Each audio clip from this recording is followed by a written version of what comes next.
వందనాలు. పాస్టర్ గారికి, పాస్టర్ అమ్మ గారికి, రావునన్నకి, నటాలి వదన్కి వందనాలు. It was a great privilege to honouring this place on this special day. అందరికి మీకు గుడ్ ఫ్రైడే శుభాకాంక్షలు తెలియజేస్తున్నాను. ఈరోజు నాకు ఇచ్చిన మాట యోహాను సువార్త 19వ అధ్యాయం 6వ మాటగా నేను చెప్పబోతున్నాను. దేవుడు సిలువలో పలికిన 6వ మాట. మీరందరూ లాస్ట్ ఫ్యూ ఇయర్స్ నుంచి ఈ వర్డ్ వింటూనే ఉంటారు. ఎవ్రీ ఫ్రైడే మన సర్వీసెస్లో ఈ 7 వర్డ్స్ అనేవి చెప్తూనే ఉంటారు.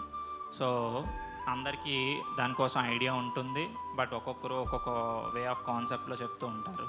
సో నేను మీకు ఈరోజు తెలియజేయాలనుకున్నది యోహాను సువార్త 19వ అధ్యాయం. యేసు ఆ చిరకను పుచ్చుకొని సమాప్తమైనదని చెప్పి తల వంచి ఆత్మను అప్పగించెను. దేవుడు సిలువ పైన 6వ మాటగా ఈ మాటను పలికెను. సమాప్తమైనది అనగా ఇట్స్ కంప్లీటెడ్. దేవుడు సిలువలో సమాప్తమైనది అని పలికారు. అంటే నవడేస్ మనం ఇన్స్టాగ్రామ్లో, యూట్యూబ్స్లో వాటిలో చూస్తుంటే చాలామంది అంటే అన్యజనులు ఉన్నారు. ఇంకా కొంతమంది ఏంటంటే దేవుడు బోధ సరిగ్గా అంటే ప్రజలకి అందించకుండా బైబిల్ని క్రిస్టియన్స్ కన్నా ముందే వాళ్ళు చదివేస్తున్నారనమాట కంప్లీట్గా. అంటే మాకు అన్నీ తెలుసు, సో బైబిల్ కూడా మేము చదివాం, ఖురాన్, బైబిల్, భగవద్గీత ఇవన్నీ మేము ఆల్రెడీ చదివేసాం, సో మీ క్రిస్టియానిటీలో ఏ ఉందో మాకు ఆల్రెడీ తెలుసు అన్నట్లు మాట్లాడుతున్నారు. సో అలాగే కొంతమంది మధ్య మనం టీవీస్, ఇన్స్టాగ్రామ్స్లో ట్రోల్స్ చూస్తూనే ఉన్నాం. దేవుని కోసం చెప్తున్నారు ఏమని, లైక్ సిలువలో దేవుడు మరణించలేదు, దేవుడు ముందే మరణించాడు అని చెప్తున్నారనమాట. దేవుడు సిలువలో మేము ఆల్రెడీ యోహాను సువార్త 17వ అధ్యాయం 4వ వచనంలో చూసినట్లయితే, చేయుటకు నీవు నాకు ఇచ్చిన పని నేను సంపూర్ణంగా నెరవేర్చి భూమి మీద నిన్ను మహిమపరిచితిని అని చెప్పారనమాట. అయితే ఆ వాక్యాన్ని పట్టుకొని కొంతమంది దేవుడు ముందుగానే సంపూర్ణమైనదని చెప్పారు, ఇంకా మళ్ళీ సిలువ పైన మరణం ఏమిటి అని అంటున్నారనమాట. దేవుడు ఈ లోకానికి వచ్చింది ముఖ్య ఉద్దేశం 2 విషయములపై వచ్చారని మనకు బైబిల్ తెలియజేస్తుంది. ఒకటి, దేవుడి లోకానికి వచ్చినది నా పాపముల నిమిత్తం, నా శాపముల నిమిత్తం ఆయన శిక్షణ పొందడానికి. మొదటి, దేవుడు ఈ లోకానికి వచ్చింది దేవుడి యొక్క నామాన్ని ఇక్కడ స్థాపించడానికి. అండ్ 2, ఆయన ప్రకటించడానికి. అండ్ 3rd థింగ్ వచ్చేసి ఆయన మనకి తెలియజేయడానికి అండ్ మనల్ని క్షమించడానికి అండ్ మనల్ని రక్షించడానికి. సో ఈ విషయాలన్నిటినీ దేవుడు కంప్లీట్ చేసి అప్పుడు దేవుడు సంపూర్ణమైనది అని చెప్పాడనమాట. అయితే ఆఫ్టర్ దట్ దేవుడు యోహాను సువార్త 20వ అధ్యాయంలో సమాప్తమైనది, అది గ్రీక్ వర్డ్లో టెటెల్స్టియా అంటారనమాట. So it's full. సో టెటెల్స్టియా అంటే ఇట్స్ ఫుల్. ఫర్ ఎగ్జాంపుల్, మనం ఇక్కడ ఎంతమంది వర్కింగ్ ఎంప్లాయీస్ ఉన్నారో ఒకసారి హ్యాండ్ రైజ్ చేస్తారా? వర్కింగ్ ఎంప్లాయీస్, శాలరీస్ ఎర్న్ చేస్తున్న వాళ్ళు. సో మనలో చాలామంది ఉంటారు. ఈ మధ్య మెన్, ఉమెన్ అలా ఏం లేదు, అందరూ ఎర్న్ చేస్తున్నారు. సో మనం దేని కోసం వర్క్ చేస్తున్నాం అంటే మంత్ ఎండ్లో వచ్చే శాలరీ ఆర్ మంత్ స్టార్టింగ్లో వచ్చే శాలరీ. మనం 30 days వర్క్ చేస్తే మనకు వచ్చే శాలరీ కోసం. కానీ దేవుడు వర్క్ చేసింది ఎవరి కోసం అంటే మన కోసం.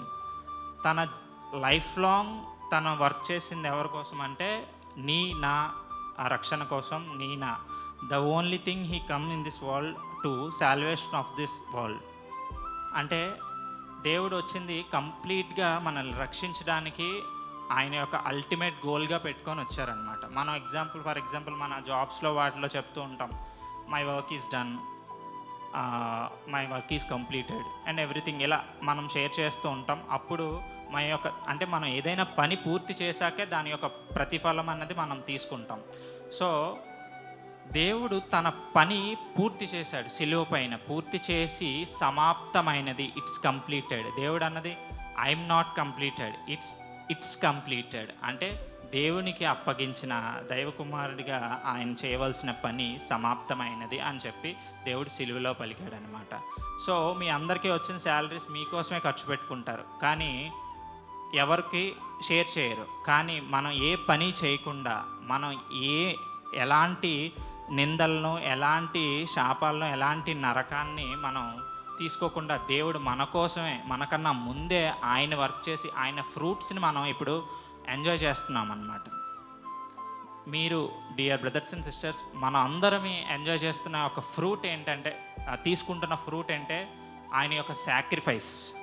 సో ఆయన యొక్క సాక్రిఫైస్ని మనం ఎంజాయ్ చేస్తున్నప్పుడు మన లైఫ్ స్పాన్ ఈ ఎర్త్ పైకి వచ్చింది, మనం పుట్టాం. అండ్ ఇక్కడ పుట్టిన ప్రతి ఒక్కరికి దేవుడి నామంలో పుట్టిన ప్రతి ఒక్కరికి ఒక కాజ్ అనేది ఉంటుంది ప్రతి ఒక్కరికి. సో ఆ కాజ్ ఏంటంటే మనం పుట్టాం, మనం వర్క్ చేసుకున్నాం, మనం మనం ఎంజాయ్ చేసాం. ఆ తర్వాత మనం one fine day we are rest in peace. So అలా అనుకుంటే అది దేవుని చిత్తం కాదు. సో దేవుని చిత్తం మనపైన, దేవుని ఆలోచన మనపైన ఏమైనా ఉందంటే అది మనం ఆత్మలను రక్షించడం అన్నమాట.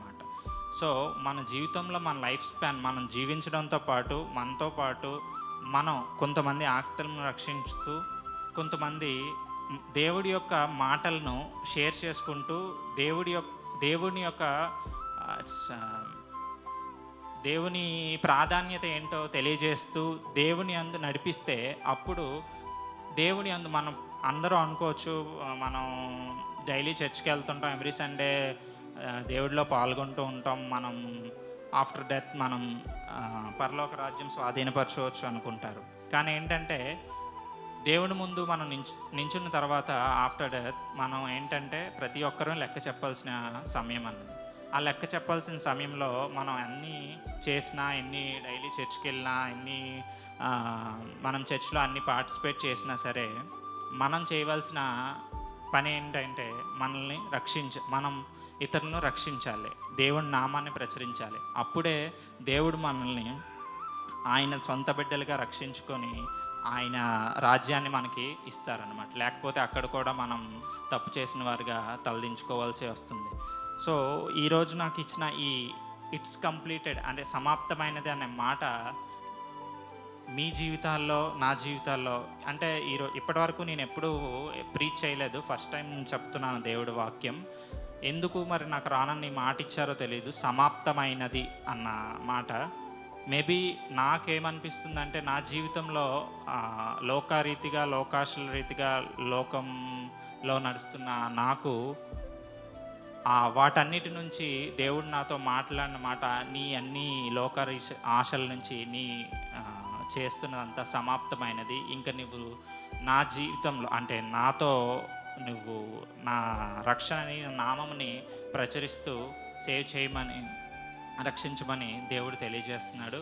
సో అలాగే మీ అందరూ కూడా మీ జీవితంలో దేవుణ్ణి సొంత రక్షకుడిగా అంగీకరించి మీతో పాటు ఇంకొంతమందిని మీతో నడిపించి దేవుని రాజ్యం స్వాధీనపరచుకుంటారని ఈ చిన్న మాటలను దేవుని దీవించుగాక.